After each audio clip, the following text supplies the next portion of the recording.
ہرگز نہ گمان کیجیے اللہ تبارک و تعالیٰ کے بارے میں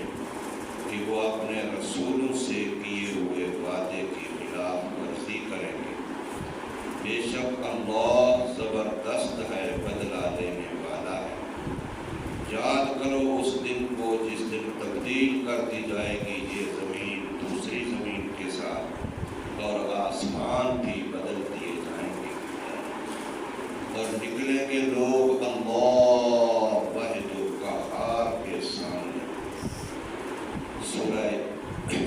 ابراہیم کی آیت نمبر 47 اور 48، یہ دو آپ حضرات کے سامنے پڑھی اور ترجمہ ہے۔ اللہ تبارک و تعالی نے اس میں قیامت کے بارے میں ہمیں توجہ دلائی، یاد دہانی کرائی، اور اس کی تیاری کی طرف احساس دلایا۔ اللہ تبارک و تعالی نے قرآن مجید کے اندر متعدد مقامات پر یہ ارشاد فرمایا ہے کہ اللہ نے اپنے رسولوں سے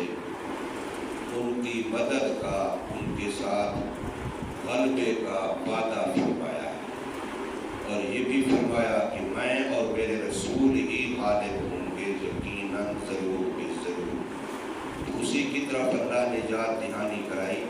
کہ کوئی بندہ یہ خیال، گمان، وہم نہ کرے کہ اللہ اپنے رسولوں، نبیوں سے کیے ہوئے وعدے کو پورا نہیں کرے گا، اس کی خلاف ورزی کرے گا، ایسا نہیں ہوگا۔ اللہ تبارک و تعالی نے جب نبیوں سے، رسولوں سے یہ وعدہ فرما دیا کہ تمہیں غلبہ نصیب ہوگا، اِنَّا لَنَنصُرُ رُسُلَنَا، یہ قرآن مجید کے اندر اللہ نے فرمایا پکی بات ہے کہ ہم اپنے رسولوں، نبیوں کی مدد کریں گے۔ اور جگہ پر فرمایا کَتَبَ اللَّهُ لَأَغْلِبَنَّ أَنَا وَرُسُلِي، کہ اللہ نے یہ بات اپنے ذمے لکھ لی ہے کہ ضرور بھی ضرور اللہ فرماتے ہیں میں اور میرے رسول ہی غالب آئیں گے۔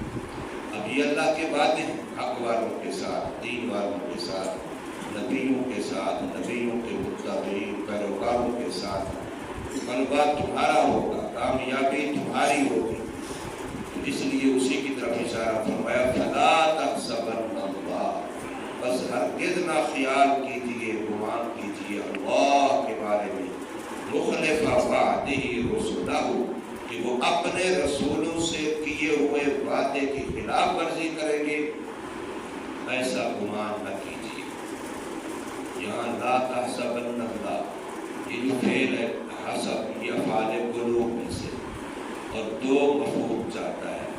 تو لفظ اللہ اس کا پہلا مفعول ہے اور مخلفہ اس کا دوسرا مفعول ہے۔ پھر مخلفہ باب افعال ہے تو یہ بھی دو مفعول چاہتا ہے، اس کے بھی آگے دو مفعول ہیں۔ رسولہ اس کا پہلا مفعول ہے اور بعد یہ اس کا دوسرا مفعول ہے، لیکن اس کی اضافت دوسرے مفعول کی طرف کر کے اس کو پہلے لے، بعد والے رسول کو پہلے لے،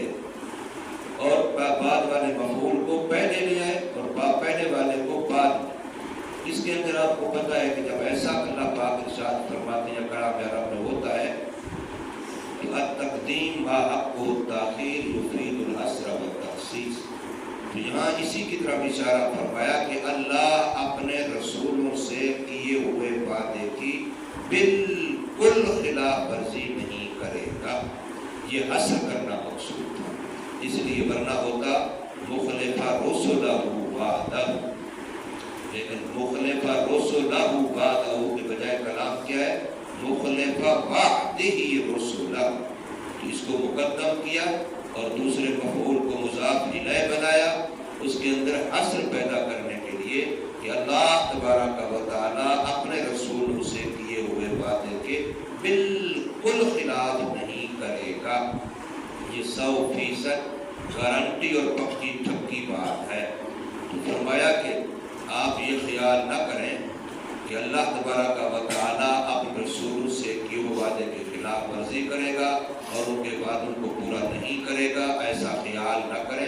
ان اللہ عزیز، اللہ زبردست ہے، لہذا کوئی اس کے مقابلے والا اس کو ہرا نہیں سکتا۔ ہونا وہی ہے جو میرے اللہ کا فیصلہ ہوگا۔ ساری مخلوق اس کے علاوہ، اس کے خلاف، اس کے الٹ جو بھی کر لے وہ نہیں ہوگا، وہی ہوگا جو میرے اللہ کا فیصلہ ہوگا۔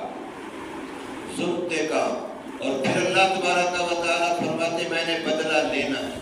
جو بندہ اچھے اعمال لے کے آئے گا تو اچھا بدلہ ملے گا، اور جو بندہ برے اعمال لے کے آئے گا اس کو برا بدلہ ملے گا۔ ذوالانتقام ہے کہ اللہ تبارک و تعالیٰ بدلہ لینے والا ہے۔ نہ مجرم اس سے چھوٹ کر بھاگ سکتا ہے کہ وہ زبردست ہے، اور خود ایسے مجرموں کو سزا دیے بغیر وہ اللہ چھوڑے گا نہیں، اس لیے ذوالانتقام ہے۔ اور آخرت کا مرحلہ بیان فرمایا کہ یوم تبدل الارض غیر الارض، اس وقت کو ذرا یاد کرو جب یہ زمین بھی زمین سے بدل دی جائے گی۔ ایک حدیث میں آتا ہے کہ وہ زمین جس پر قیامت قائم ہوگی وہ بالکل ہموار ہوگی، اس میں کوئی اونچ نیچ نہیں ہوگا، پہاڑ ٹیلا درخت کچھ نہیں ہوگا، لا عوج ولا امتا، بالکل برابر۔ نمبر 2 حدیث میں آتا ہے کہ وہ چاندی کی طرح چمکتی ہوگی، اور ایک حدیث میں اس میں لفظ آتا ہے کہ اللہ اس زمین پہ انصاف قیامت قائم کریں گے جس پر کبھی کوئی گناہ نہیں ہوا، یعنی وہ زمین ہی نہیں بنے گی تو گناہ کیسے ہوا ہوگا؟ اللہ اس زمین کو ختم کر کے مکمل نئی زمین بالکل صاف شفاف چاندی کی طرح کا لفظ آتا ہے، جیسے چاندی چمکتی ہے صاف ایسی صاف ہوگی، اور ساتھ یہ بھی لفظ ہے کہ وہ زمین ایسی ہوگی کہ اس پر کبھی کوئی اللہ کی نافرمانی اور گناہ نہیں ہوا ہوگا، اس پر اللہ تبارک و تعالی قیامت قائم کریں گے۔ اور دوسری حدیثوں میں یہ آتا ہے کہ زمین تو یہی ہوگی لیکن اس کے اندر تغیر تبدل صفات کے لحاظ سے کر دیا جائے گا۔ جتنے دریا سمندر ہیں اس وقت ان سب کو ختم کر کے ان کی جگہ پر زمین مزید لمبی کر کے بچھا دی جائے گی، اور جتنے اونچ نیچ ہیں زمین کے پہاڑ ہیں ٹیلے ہیں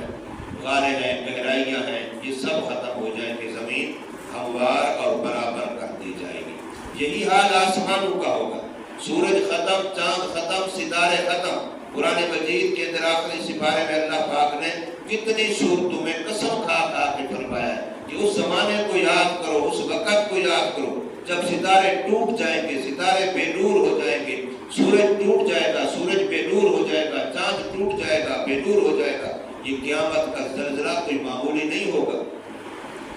لیکن آج انسان ہے، سنتا ہے، سمجھتا ہے، پرواہ بھی نہیں کرتا۔ حالانکہ یہ اتنا بڑا زلزلہ ہے کہ جب سورج چاند جو زمین سے بھی کئی گنا بڑے